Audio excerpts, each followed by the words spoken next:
Hi guys, welcome to my channel. My name is Michelle Moreus and I make art tutorials that are fun, easy, and accessible for everyone.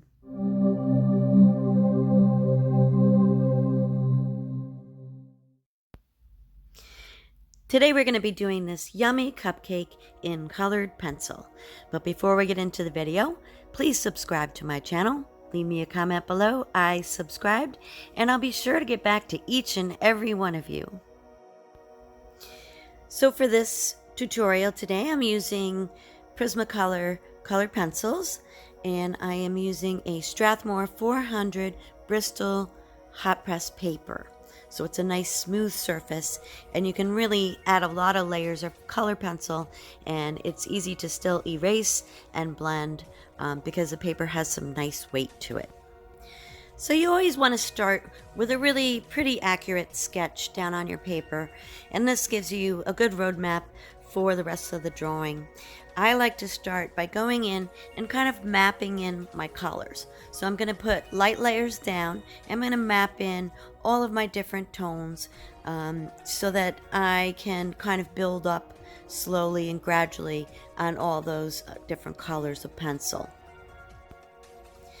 So before I even started, I went ahead and I swatched out all of my colors, and I usually do that on a piece of paper next to me, and I have the colors written down. I also like to pre-sharpen all of my pencils so I have a nice sharp point on everything.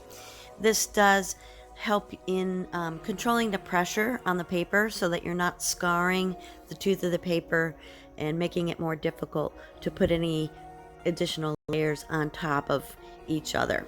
So color pencil is always done best in light layers and building up slow and gradually. And by having a nice sharp pencil, this really does help the process a lot, so that you're not really just trying to push too much color in all at once. And I do like to use several tones of each of those colors. So you want to at least have three color pencils, a mid-tone, a dark tone, and a light tone of each of those colors that you're going to use in the drawing. And the reason for this is because we want to work on our values. We want to push those values to give a really realistic or hyper realistic finished product. And the way we do that is by pushing your values and having nice high contrast. I am being mindful in the beginning to keep my highlighted areas kind of pure, so I'm not going over with too much colored pencil. A highlight usually isn't just white, but I am keeping them pretty white, and then we will glaze over with some lighter color as we get further along in the drawing. You don't want to muddy up your colors, so you want to keep those really light areas pretty light from the beginning, and this way, toward the end they'll really pop out and have that contrast between your really dark shadows and your bright highlight. I really spent a lot of time on this icing part, and the reason being is it's got a lot of curves and curls and a lot of deep shadows and bright highlights. So I'm really just going in my light layers. You can still go in this stage with an electric eraser or a stick eraser and pull some of that out if you need to. And that's the reason really why you do light layers. Not only to be able to still manipulate it, but to be able to add a lot of different tones of pink in there. And this really adds to the realism effect of that icing.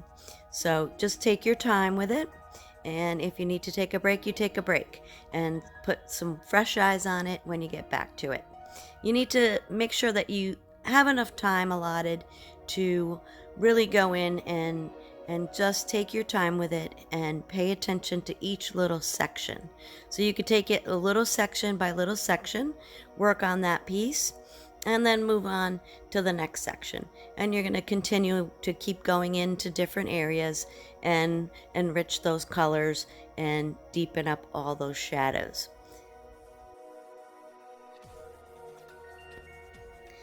The blending of the color pencil really plays a key role in this particular drawing, and I will add a card up above on blending color pencil video so that you can go and refresh on different methods of blending. In this case, I am going to be burnishing most of this, and burnishing is saved for the end part of the drawing because you will flatten out the tooth of the paper. Cupcakes date back to 1796 when a cookbook was written called American Cookery by Amelia Simmons, and it was a light cake to bake in small cups. So generally cupcake came from the volume, so it's 1 cup of batter, and they were invented before the muffin tins were invented, so they put them in small paper cups or ramekins, and it was a cup of batter. So I'm going in with several shades of brown for the cake part of the cupcake, and I'm going to go in with an electric eraser and pick some of that out, so some of the underlying layers will show through, and it gives it more of a porous kind of cake-like consistency. Now I'm going into the wrapper part, which has a lot of creases, so it's going to have a lot of heavy shadow and a lot of some brighter highlights. So you just keep going along, and I found that the most difficult part of this drawing really was the paper part, because it had a lot of creases and things, and you can kind of get lost. So this is where your sketch comes in, where you need to have a really pretty good detailed sketch so you're not losing yourself in the actual form of the cupcake wrapper.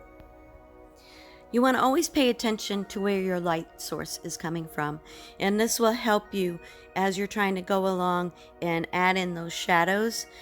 If you know where the light's coming from, in this case it's coming from the left, so your shine on the chocolate part and your shine on the paper part sticking out will be coming from the left side to the right. So just pay attention to where your light source is coming from, and this goes for any kind of drawing that you're going to do.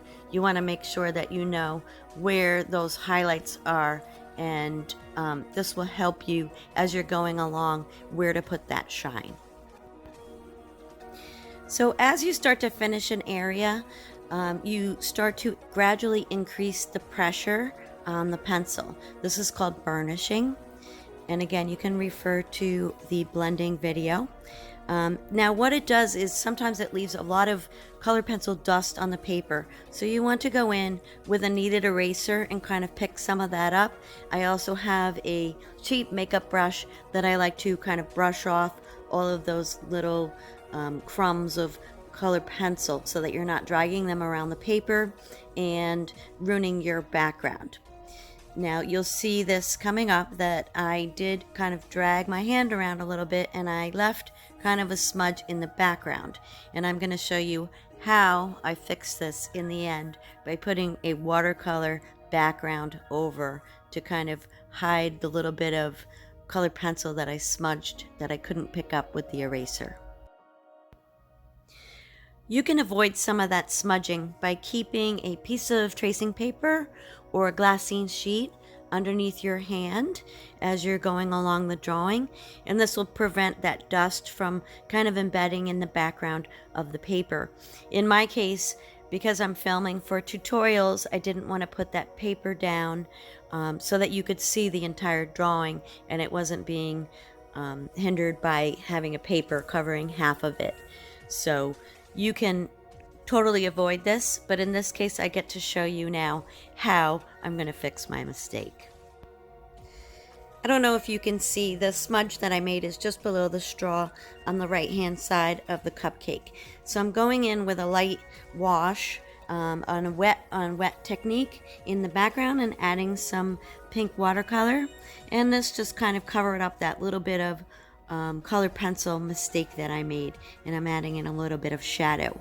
Now the beauty of the colored pencil is because it's wax based, you can go over it with the watercolor. The watercolor resists the wax part, so you just have to make sure that you've covered all the areas with the colored pencil, and it will totally resist the watercolor, and you can cover up that mistake.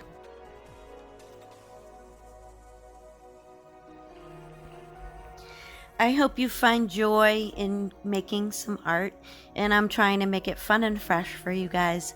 I want to thank you so much for joining me. Please subscribe to my channel, leave me a comment. I love hearing from you guys, and I do get back to each and every one of you. So happy art.